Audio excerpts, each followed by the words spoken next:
अमेरिकी राष्ट्रपति Donald Trump ने ग्रीनलैंड को लेकर एक बहुत बड़ा एक्शन लिया है। ट्रंप ने ग्रीनलैंड के मुद्दे पर कुछ यूरोपीय देशों पर टैरिफ लगाया है। ट्रंप ने ऐलान किया है कि 1 फरवरी 2026 से Denmark, Norway, Sweden, France, Germany, Britain, Netherlands और फिनलैंड से अमेरिका आने वाले सभी सामान पर 10% टैरिफ लगाया जाएगा, जबकि 1 जून 2026 से यह टैरिफ बढ़ाकर 25% कर दिया जाएगा। ट्रंप के मुताबिक ये टैरिफ तब तक जारी रहेगा जब तक ग्रीनलैंड को लेकर कोई समझौता नहीं हो जाता है। ट्रंप ने दावा किया है कि चीन और रूस ग्रीनलैंड में दिलचस्पी दिखा रहे हैं और डेनमार्क इसे बचाने की हालत में नहीं है।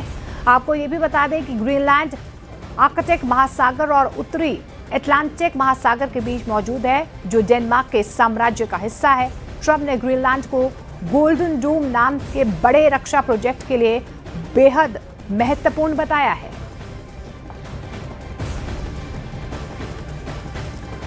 और इससे पहले अमेरिकी राष्ट्रपति डोनाल्ड ट्रंप ने ग्रीनलैंड पर कब्जे का विरोध कर रहे यूरोपीय देशों को खुली धमकी भी दी है। उन्होंने कहा था कि अगर किसी देश ने ग्रीनलैंड पर कब्जे वाले प्लान में उनका साथ नहीं दिया तो वे उन देशों पर टैरिफ लगाएंगे, और ऐसा हुआ भी है।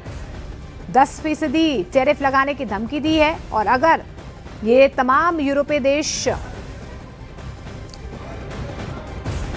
ट्रंप के प्लान पर बाधा डालते हैं तो इस टैरिफ को 25% कर दिया जाएगा। ये ट्रंप की तरफ से धमकी दी गई।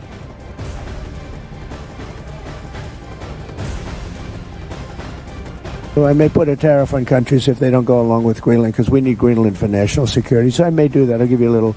I'll take you out of that. In fact, that'll end up being the story. But actually, this is a much bigger story because we're reducing healthcare by numbers that you haven't seen. और देखिए, Greenland को लेकर Trump ने France समेत 8 यूरोपीय देशों पर tariff लगाया तो फ्रांस के राष्ट्रपति इमैनुअल मैक्रोन गुस्से में आ गए हैं। इमैनुअल मैक्रोन ने ट्रंप को कड़ा संदेश दिया है। मैक्रोन बोले कि वो अमेरिका की धमकियों से झुकेंगे नहीं। इमैनुअल मैक्रोन के मुताबिक फ्रांस और यूरोप देशों की संप्रभुता और आजादी के सिद्धांत पर पूरी तरह से कायम है, और इसी सोच के तहत यूरोप के देश यूक्रेन का समर्थन कर रहे हैं। मैक्रोन ने बताया कि इसी आधार पर फ्रांस ने डेनमार्क की ओर से ग्रीनलैंड में करवाए गए सुरक्षा अभ्यास में हिस्सा भी लिया है, क्योंकि आर्कटिक क्षेत्र और यूरोप की सीमाओं की सुरक्षा दांव पर है। उन्होंने साफ कहा है कि किसी भी तरह की धमकी या दबाव से फ्रांस और यूरोप पीछे नहीं हटेंगे, ना यूक्रेन में, ना ग्रीनलैंड में, और ना ही दुनिया के किसी और हिस्से में।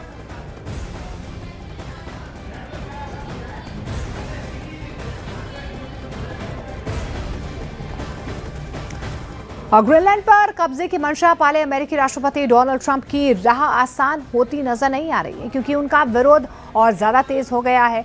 ऐसी एक तस्वीर आई है डेनमार्क से, जहां पर ट्रंप के ग्रीनलैंड को अमेरिका में शामिल करने वाले बयान का तीखा विरोध हुआ है। डेनमार्क की राजधानी कोपेनहेगन में प्रदर्शनकारियों ने ग्रीनलैंड को लेकर नारेबाजी की है और अमेरिका के खिलाफ विरोध प्रदर्शन किया है। कोपेनहेगन में हुए इस प्रदर्शन में 20,000 से ज्यादा लोग शामिल हुए। यही नहीं, डेनमार्क के अलग अलग हिस्सों में भी अमेरिका के खिलाफ विरोध प्रदर्शन हो रहे हैं।